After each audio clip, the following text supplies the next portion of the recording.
مولانا طارق جمیل صاحب کا سورس بیان۔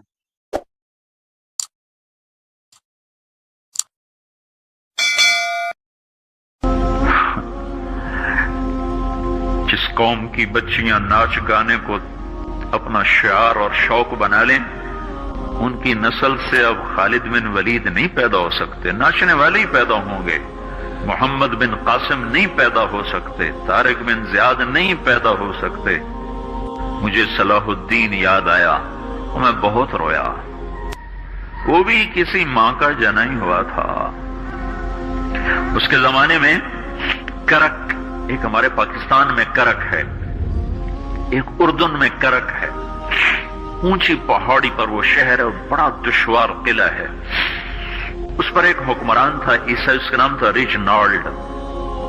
تو کرک کے قریب سے قافلے گزرتے تھے حج کے، تو اس نے ایک دفعہ حاجیوں کے قافلے پہ حملہ کیا اور کہنے لگا بلاؤ اپنے محمد کو تمہاری مدد کرے، اور سارے حاجیوں کو تعطیق کر دیا۔ اور دوسری دفعہ اس نے بحری بیڑا تیار کیا اور مدینے پر حملہ کرنے کے لیے وہ بندرگاہ تک پہنچا یمبو کی، لیکن موسمی حالات سازگار نہ تھے تو واپس ہو گیا۔ تو حطین کی لڑائی ہوئی ہے فلسطین میں، جس میں سارا یورپ اپنی طاقت کے ساتھ میدان میں اترا تھا، اور اذا تنہا صلاح الدین ایوبی رحمت اللہ علیہ اکیلا اس لشکر سے ٹکرایا تھا، اور انہیں اس میں ساری رومن امپائر کو شکست ہوئی تھی۔ تو بڑے بڑے بادشاہ اس میں گرفتار ہوئے، تو اس میں ریجنالڈ بھی گرفتار ہو کے آیا۔ تو کوئی 12 بادشاہ تھے ریاستوں کے جو سامنے اس کے پیش کیے گئے، تو پیاس کی شدت سے سب کا برا حال تھا۔ تو صلاح الدین نے سب کو پانی پیش کیا، ریجنالڈ کو نہیں پیش کیا۔ تو یروشلم کا جو بادشاہ تھا ہمفرے، اس نے اپنا پانی بچا کے اس کو دیا۔ تو صلاح الدین نے کہا یہ پانی تو دے رہا ہے، میں نہیں دے رہا ہوں۔ اسلام میں یہ ہے جب کسی کو پانی پلا دو تو اس پہ تم ہاتھ نہیں اٹھا سکتے، یہ امن کی نشانی ہے۔ تو صلاح الدین نے فوراً اسے کہا یہ پانی تو نے دیا، میں نے نہیں دیا۔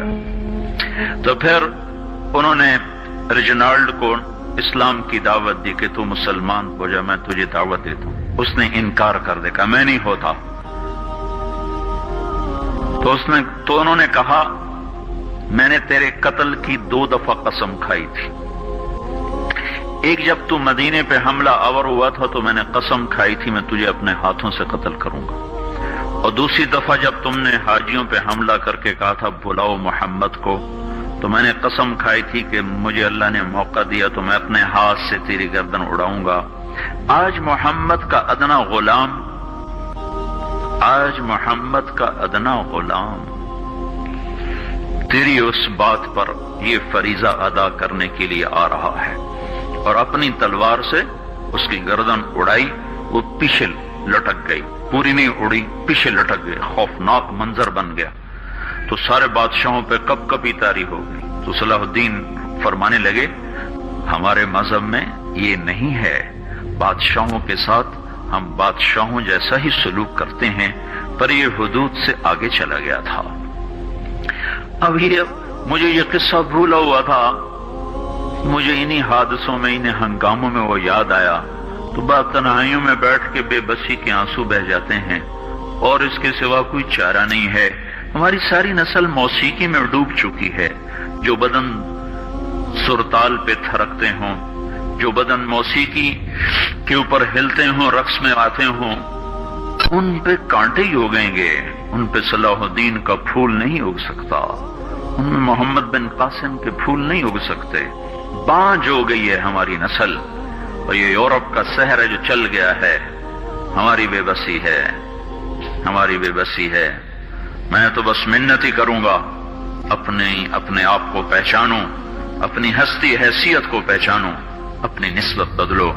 تمہاری نسبت یورپ کے ساتھ ہو کے اگر موت آئی بے قیمت ہو جائیں گے۔ اگر مدینے والے کی نسبت مل گئی تو حضرت فاطمہ کے دائیں بائیں تمہیں بھی کھڑا کر دیا جائے گا، حضرت خدیجہ کے دائیں بائیں تمہیں بھی کھڑا کر دیا جائے گا۔ یہ چند دن ہیں، صبر کر لو، گھٹ گھٹ کے مر جانا ہی